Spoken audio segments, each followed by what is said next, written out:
हमने तुमको दिल ये दे दिया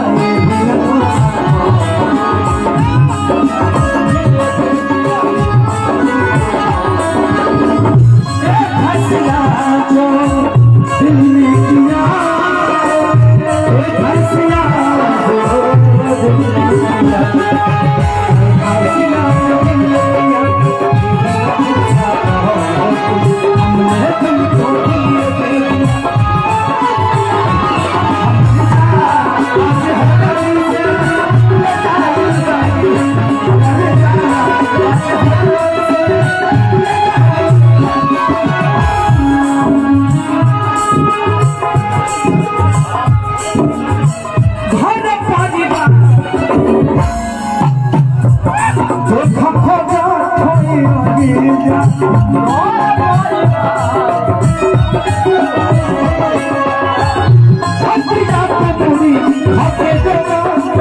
दे दिया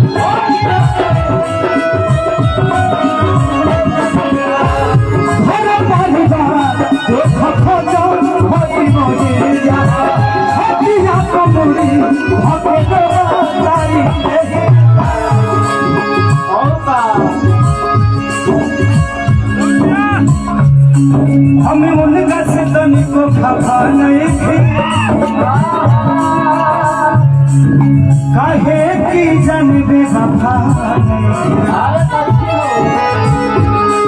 हमें उनका से तनिको खफा नहीं थी काहे की जान बेवफा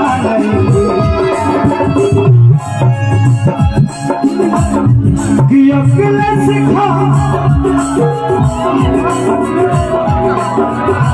कि अकेले सिखाती खेसारी के भुलाए अरे अकेले से ला खेसारी के भुलाए हमारे साथ आज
छाले बना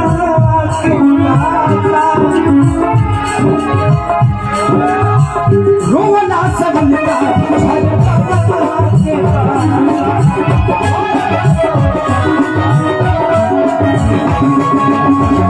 प्यार के मतलब रब जिया जो में सुझा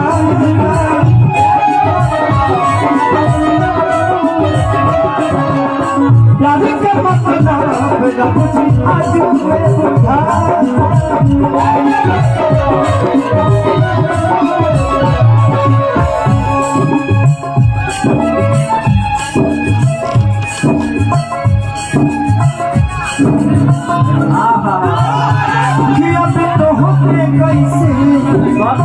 बताई हो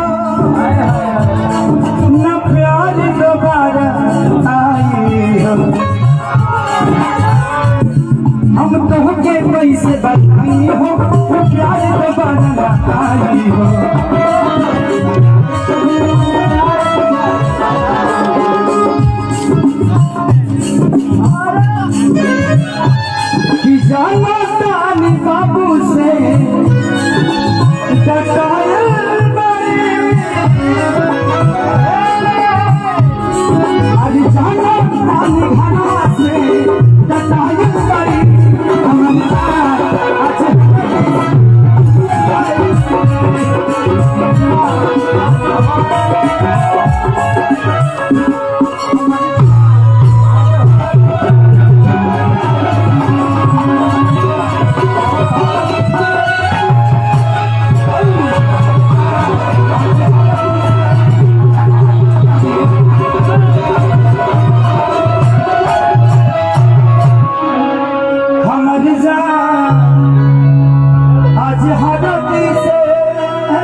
यू सो मच।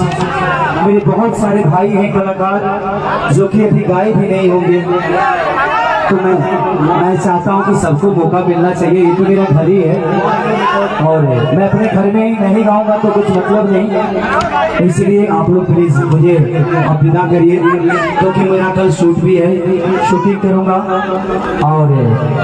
अगर कोई गलती हुई तो प्लीज क्षमा करना यार, आप लोगों के लिए मेरी हमेशा जान रहती है।